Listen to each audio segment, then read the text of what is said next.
కాలిఫోర్నియాలో NRI TDP శాఖ flood relief fund పేరుతో సమావేశాన్ని ఏర్పాటు చేసింది. శ్రీనివాసరావు కొమ్మినేని ఆధ్వర్యంలో జరిగిన ఈ మీటింగ్ లో తెలుగు తమ్ముళ్లు హాజరై తమ దాతృత్వాన్ని ప్రదర్శించారు. కేవలం ఈ ఒక్క కార్యక్రమం ద్వారానే $3,000 ఫండ్ ను సేకరించినట్లు శ్రీనివాసరావు తెలిపారు.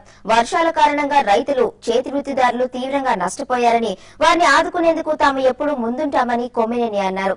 వరద ప్రాంతాల్లో పర్యటిస్తున్న చంద్రబాబు తమకు ఆదర్శమని స్పష్టం చేశారు. తన కర్తవ్యంగా రైతుల మధ్యకు వచ్చేసి వారిని ఓదారుస్తూ వారికి తాను బాసటగా నిలబడతానని చెప్పేసి వారి వెన్నుతట్టి ప్రతి ఊరికి వెళ్లి వరద ప్రాంతాలను పర్యటించటం, వారికి చేదోడు వాదోడుగా ఉండటం ఎంతో హర్షించదగ్గ విషయం. చంద్రబాబు నాయుడు గారు రాగానే ఫస్ట్ సంతకం రైతుల యొక్క రుణమాఫీ చేయడంలో పెడతానని చెప్పేసి ఆల్రెడీ మీ అందరికీ చెప్పడం జరిగింది.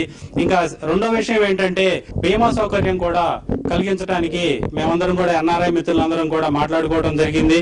వీటన్నిటిని కూడా మేనిఫెస్టోలో పెట్టే విధంగా చంద్రబాబు నాయుడు గారితో మాట్లాడాలని చెప్పేసి మేమందరం తీర్మానం చేయడం జరిగింది. ఒక 15 రోజుల నుంచి ఆంధ్రప్రదేశ్ లో ఎవరి గోలవాడిదన్న సామెతగా ప్రజలేమో నిలువున మునిగిపోయి ఎవరి బాధలు వాళ్ళు పడతా ఉంటే పార్టీల పరంగా ఎవరి ఎగ్జిస్టెన్స్ కోసంగా వాళ్ళు తపన పడుతూ ఢిల్లీ చుట్టూ తిరిగేవాళ్ళు, సమైక్య శంఖారామం అని చెప్పని పెట్టి జనాలను ఇబ్బంది పెట్టేవాళ్ళు ఈ రకంగా తయారు కానీ క్షేత్రస్థాయికి పోయి ప్రజల స్థితిగతులు ఏమిటి, వాళ్ళ బాగోగుల గురించి పట్టించుకునేది ఏమిటి, ఎట్లా చేయాలి ఏమిటనే దాని గురించి ఆలోచించే నాయకుడు గాని పార్టీలు గాని ఎవరూ లేరు. ఒక తెలుగుదేశం మినహా తెలుగుదేశం చంద్రబాబు నాయుడు ఒక్కడే క్షేత్రస్థాయికి పోయి ఆ క్షేత్రంలో ఉన్నటువంటి స్థితిగతులను తెలుసుకొని దానికి స్పందించి అక్కడ ఉన్నటువంటి యంత్రాంగాన్ని కూడా సమాయత్తపరిచి ఒక ప్రతిపక్ష నాయకుడిగా ఆయన హోదాని నిలబెట్టుకుంటూ ఆయన యొక్క కార్యక్రమాలు నిర్వహిస్తూ అందరికీ చాలా ఉత్తేజం కలిగిస్తా ఉన్నాడని చెప్పి నా అభిప్రాయం.